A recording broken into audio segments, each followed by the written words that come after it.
Good morning students. आज हम chapter 3 आव्यूह में एक्सरसाइज 3.1 करेंगे। तो हमने पिछले वीडियो में आव्यूह के प्रकार, उनके डेफिनेशंस के बारे में डिस्कस कर चुके हैं। तो प्रश्नावली 3.1 को देखते हैं। इसमें प्रश्न नंबर 1, इसमें आव्यूह ए दिया हुआ है। इसमें हमको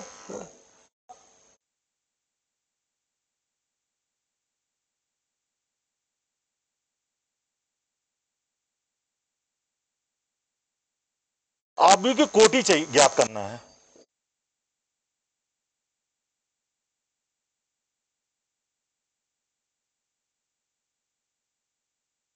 तो यहां पर हम देखते हैं कि नंबर ऑफ रोज कितनी है। नंबर ऑफ रोज 1, 2, 3। तो नंबर ऑफ रोज है आपकी 3 और नंबर ऑफ कॉलम्स कितने यहां पर 1, 2, 3 और ये 4। तो 4 कॉलम है। ठीक है। तो आव्यूह की कोटि क्या हो जाएगी 3 इंटू 4। दूसरा, इसमें अवयवों की संख्या,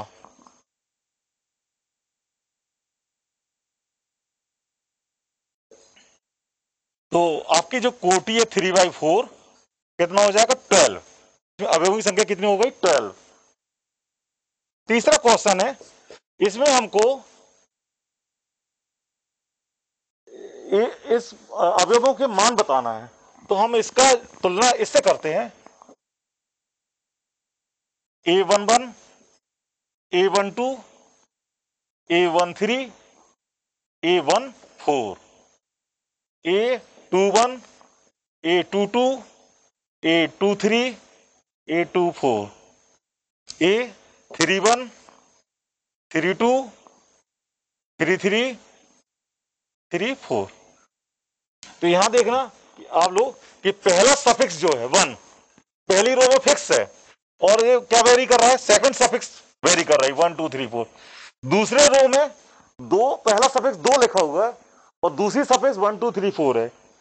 तीसरे रो में पहला सफिक्स 3 लिखा हुआ है, फिक्स है, और सेकंड सफिक्स जो है 1 2 3 4 वेरी कर रहा है। तो ये आपका मैट्रिक्स का स्ट्रक्चर है, इससे हम तुलना करते हैं। तो हमको फाइंड करना है A13। तो A13 ये तीसरे नंबर का एलिमेंट है। तो यहां पर तीसरे नंबर का एलिमेंट कौन सा है 19। तो इसका आंसर कितना हो जाएगा 19। फिर हमको पूछा है A21। तो A21 कहां पर है, सेकंड रो का पहला एलिमेंट। तो यहां पर सेकंड रो का पहला एलिमेंट क्या है 35। फिर इसके बाद क्वेश्चन है A33। A33 कौन सा एलिमेंट है यहां पर, तो इस पर कौन सा एलिमेंट हो जाएगा -5। फिर इसके बाद है A24। तो A24 आप देखो कहां पर पोजीशन में, यहां पर, और यहां पर कहां पर है 12। इसके बाद है आपका A23। तो 23 की पोजीशन कहां पर है, यहां पर ये है, और यहां पर कहां है ये, तो ये हो जाएगा 5/2। तो ये इनके आंसर्स हैं। इस तरह से आपको क्वेश्चंस की प्रैक्टिस करना है।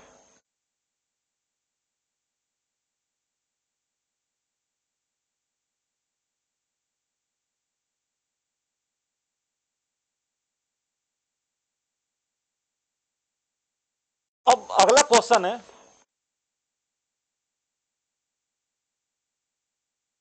इसमें हमको किसी आव्यूह में 24 अवयव दिए हैं, 24 अवयव दिए हैं। तो इसकी कोटि क्या क्या संभव है। तो अगर आव्यूह में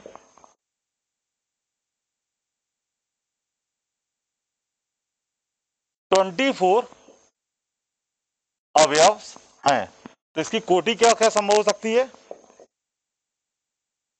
इसकी कोटि संभव होगी 1/24, 24/1। ठीक है, यानी रो मैट्रिक्स हो जाएगा जिसमें एक रो हो 24 कॉलम हो, या 24 रो हो और एक कॉलम हो, ठीक है। और हो सकता है 2 से डिवाइड करें तो,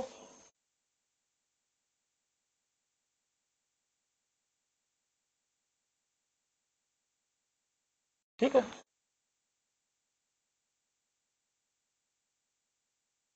इसके बाद 3 से भी डिवाइड होता है, 3 इंटू 8, 8 इंटू 3, 4 इंटू 6, 6 इंटू 4, ठीक है। कुल इनके आपकी संभावना कितनी है, इतना है, ठीक है। ये किसी भी अवयव, अगर 24 अवयव हैं तो उसमें अवयव की जो कोटि होगी वो कुल इतनी संभावना है, ठीक है। इसके बाद आगे जाएंगे तो आपको वो रिपीट होने लगेगा।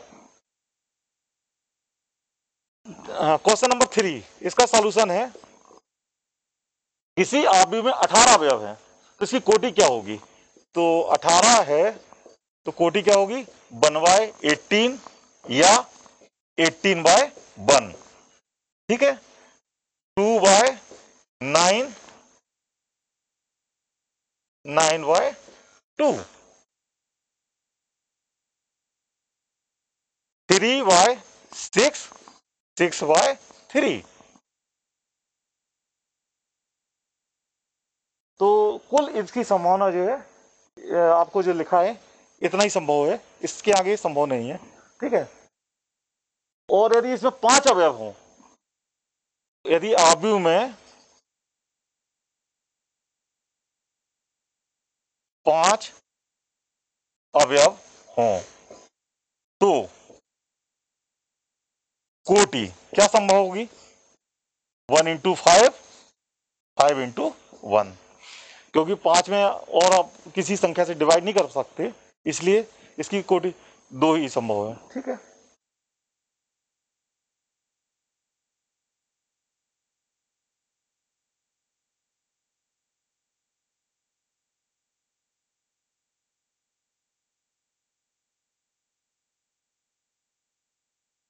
अब हमको एक 2/2 अवयव की रचना करना है।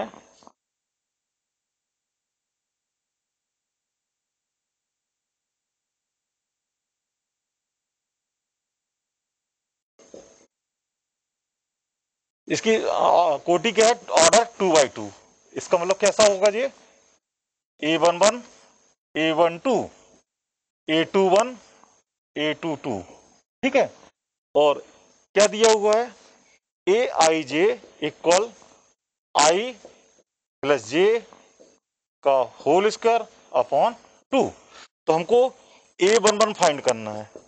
तो 1 कैसा हुआ, I की वैल्यू 1 रख दी और J की वैल्यू 1 रख दी, तो 1 + 1 का होल स्क्वायर अपॉन 2 कितना हो जाएगा, 2 का होल स्क्वायर 4/2 इक्वल कितना, 2।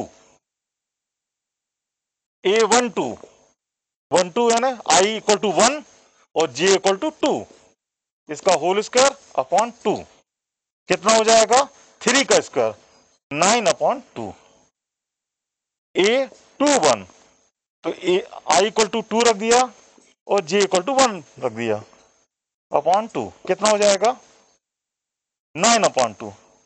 और A22, तो I = 2 और J = 2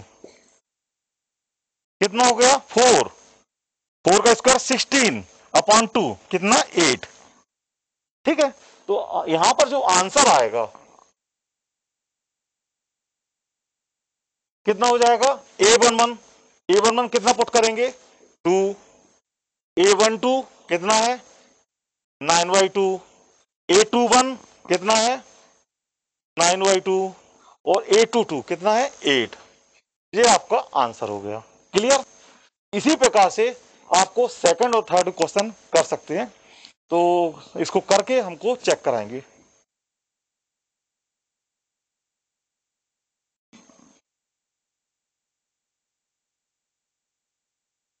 अब हमको इसमें XYZ के मान ज्ञात करना है। तो यहां बच्चे देखें, इसमें आपको पहले मैट्रिक्स और दूसरे मैट्रिक्स तुलना करना है। तो हम देखते हैं कि यहाँ पहला इसका अवयव y लिखा हुआ है और इसके पहला अवयव क्या लिखा हुआ 4, तो y इक्वल टू कितना हो जाएगा 4, ठीक है। और यहां पर x एक लिखा हुआ है और यहां पर 1 लिखा हुआ है, x लिखा हुआ है, तो x इक्वल टू कंपेयर करने पर 1, और यहां पर 3 लिखा हुआ है और यहां पर z लिखा हुआ है, तो z इक्वल टू 3, जिसका सॉल्यूशन हो गया, ठीक है। ये पहले क्वेश्चन का सॉल्यूशन होगा। दूसरे में हम देखते हैं कि x प्लस वाई इक्वल 6, ठीक है, और 5 प्लस जेड इक्वल टू 5 और x into Y equal to 8। ये कंपेयर करने में देखता हूं, तो इसमें आपको क्लियर है z इक्वल टू कितना हो जाएगा 5 माइनस 5 0, तो z इक्वल टू 0 हो गया। अब इसमें हमको x plus Y equal to 6 दिया है और x into Y equal to 8 दिया हुआ है, तो आपको इसको 2 वेरिएबल्स वाला है तो इसको सरल करना पड़ेगा। तो हम देखते हैं यहां पर y इक्वल टू हो जाएगा 8 अपॉन एक्स। अब इस y का मान समीकरण नंबर 1 में रख दिया, तो x plus 8 upon X equal to 6। इसको सरल करें तो ये हो जाएगा x वर्ग और x का 6 में गुणा करेंगे तो माइनस 6x प्लस 8 इक्वल 0। तो ये आपका क्या मिल गया वर्ग समीकरण,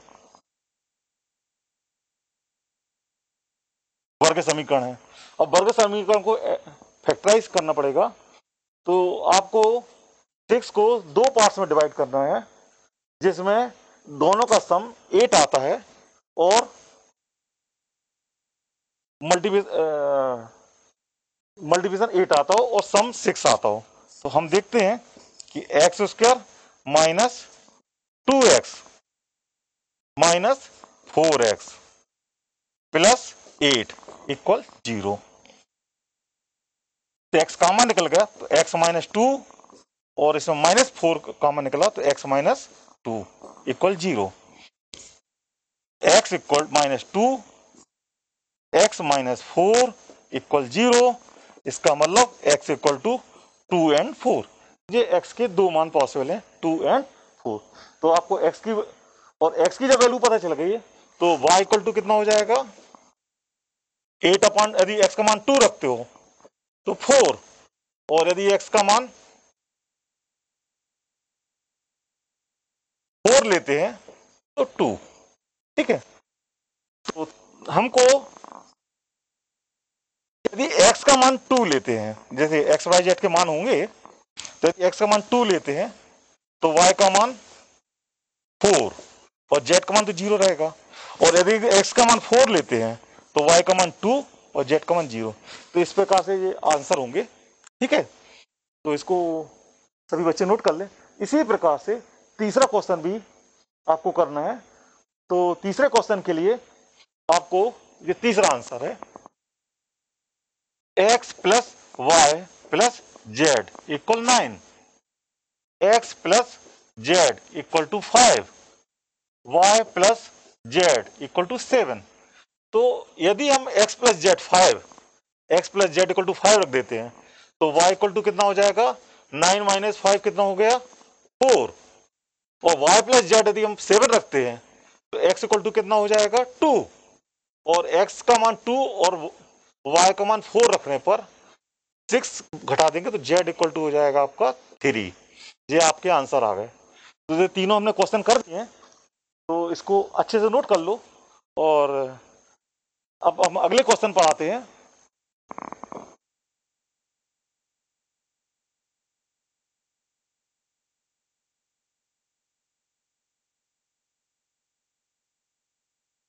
अगले क्वेश्चन में क्वेश्चंस लिखे हुए हैं, ये ऑब्जेक्टिव टाइप क्वेश्चंस। तो बहुत ही सिंपल है। इसको आपको अभी हमने जैसे पहला क्वेश्चन 6वां और 5वां किया है, वैसे इसमें एबीसीडी का मान ज्ञात कर सकते हैं, तो ये आप कर लेंगे।